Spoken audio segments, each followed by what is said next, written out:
جب بندے سے گناہ سرزد ہو جاتا ہے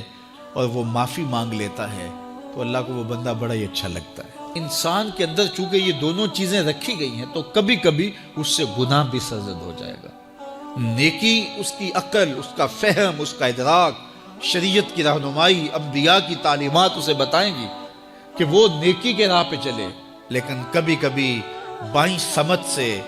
جو خواہشات اور آرزو ہے وہ بھی اس کو گھیر لیں گی اور اچانک اس سے کبھی کوئی گناہ بھی ہو جائے گا۔ اور اگر اچانک اس سے کبھی گناہ ہو گیا، کبھی آنکھ بھٹک گئی، کبھی خیال بہک گئے، کبھی سوچ میں آوارگی آ گئی، کبھی زبان نے میلا لفظ بول دیا، تو پھر کیا ہے کہ پھر فوری معافی مانگ لے۔ مومن جب گناہ کرتا ہے تو ایسی کیفیت ہوتی ہے جیسے ابھی احد پہاڑ تلے آ گیا ہے، اگر اس نے توبہ نہ کی تو کچل دیا جائے گا۔ اللہ اکبر، تو پھر فوری معافی مانگتا ہے تو یہ اللہ کو بڑا ہی اچھا لگتا ہے۔ اللہ کہتا ہے فرشتوں سے کہ دیکھو میرا بندہ آخر میری دہلیز پہ آیا نا، تم گواہ ہو جو میں نے اس کے سارے گناہ معاف کر دیے۔ تو گناہ کے بعد جو شرمندگی ہے، دیکھیے ایک اور جملہ کہتا ہوں، نیکی کرنے کے بعد جو تکبر پیدا ہوتا ہے، میں بڑی نیکی کر لی ہے، اور باقیوں کو بندہ حقیر سمجھنے لگتا ہے، اور اس سے کوئی غلطی سرزد ہو جائے اس کے بعد شرمندگی ہوتی ہے اور اپنے آپ کو چھوٹا سمجھنے لگتا ہے اور اللہ سے معافی مانگتا ہے، تو اس نیکی کرنے کے بعد وہ جو آپ کے اندر تکبر اور رعونت اور عجب پیدا ہوا، اس سے کہیں بہتر ہے کہ آپ سے اگر کوئی خطا سرزد ہوئی تھی تو اس سے آپ کے اندر عجز اور توبہ کا جذبہ پیدا ہو۔ اور اللہ کو یہ بڑا پسند ہے کہ کوئی بندہ، چونکہ ممکن ہی نہیں ہے کہ جب انسان ہے اس کے اندر یہ خواہشات رکھی ہیں تو کبھی اس سے، یہ انبیاء کی ذوات ہیں جو پاک ہیں، باقی کبھی کچھ خطا سرزد ہو جائے گی، اس سے معذرت کر لے۔ آپ نے نام سنا ہوگا ایاس کا، محمود غزنوی کا بڑا محبوب وزیر تھا اور بہت زیادہ بادشاہ اس سے محبت کرتا تھا، تو آیان سلطنت جلتے تھے، تو بادشاہ گاہے گاہے کوئی ایسا منظر ان کو دکھلاتا کہ اس سے میں خاص پیار کیوں کرتا ہوں۔ ایک دن بادشاہ کے ہاتھ میں موتیوں کی بھری ڈبیا تھی اور محل کے اندر یہ ایک حوض تھا، تالاب تھا، تو اس کے اندر اس نے وہ سارے موتی پھینک دیے۔ شفاف پانی اور نیچے فرش پہ پڑے ہوئے موتی نظر آ رہے ہیں،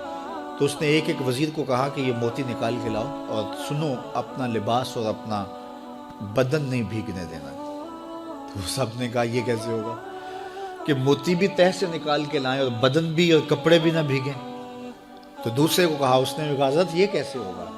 یہ شرط ہٹائیں تو پھر میں نکال کے لاؤں۔ جب بات آئی ایاز کی تو ایاز نے فوراً چھلانگ لگا دی، موتی پکڑے، ڈھونڈے، ہتھیلی میں لیے اور کانپتے ہوئے بدن کے ساتھ بادشاہ کے سامنے پیش ہوا، حضور یہ لے لیجئے۔ بادشاہ غصے میں تھا کہ میں نے کہا تھا لباس اور کپڑے بھیگنے نہیں چاہیے، تیرے بدن سے پانی نچڑ رہا ہے، تیرے لباس سے پانی نچڑ رہا ہے، یہ کیا؟ تو ایاز نے ہاتھ باندھ کے کہا، بادشاہ سلامت، آپ کے دو حکم تھے، ایک حکم یہ تھا کہ موتی نکال کے لانے ہیں، دوسرا حکم یہ تھا کہ کپڑے اور بدن بھیگنا نہیں چاہیے۔ ایک کام میں نے کر دیا ہے، دوسری غلطی ہو گئی ہے، معافی چاہتا ہوں۔ تو کہا وزیرو یہ ہے خوبی اس کی، تم نے کہا ہم کیسے نکال کے لائیں، اس تالاب میں اتریں گے تو بدن تو بھیگے گا ہی بھیگے گا۔ تو کہا جب شہوات دی گئی ہیں، خواہشات رکھی گئی ہیں، آرزویں دیوانی ہیں، اور پھر اس کائنات کے اندر رہ کر کے حضرت انسان کبھی تو اس تالاب کی غلاظت سے اپنے آپ کو بھر ہی دے گا، تو پھر کمال کیا ہے کہ نیکی کے پھول پیش کر دے، سجدے کے موتی پیش کر دے، رکوع اور قیام کے موتی پیش کر دے، ہمدردی انسانیت کے ساتھ پیار کے موتی پیش کر دے، سارے موتی پیش کرے، پھر مالک کا جلال کہ تیرے کپڑے کیوں بھیگے، یہ گناہ کیوں کیا، یہ گناہ کیوں کیا، ہاتھ جوڑ کے کہے مالک اس کی معافی مانگ، تو اللہ تعالیٰ پچھلے گناہ نہ صرف معاف کرتا ہے بلکہ ان گناہوں کو نیکیوں میں تبدیل کرتا ہے۔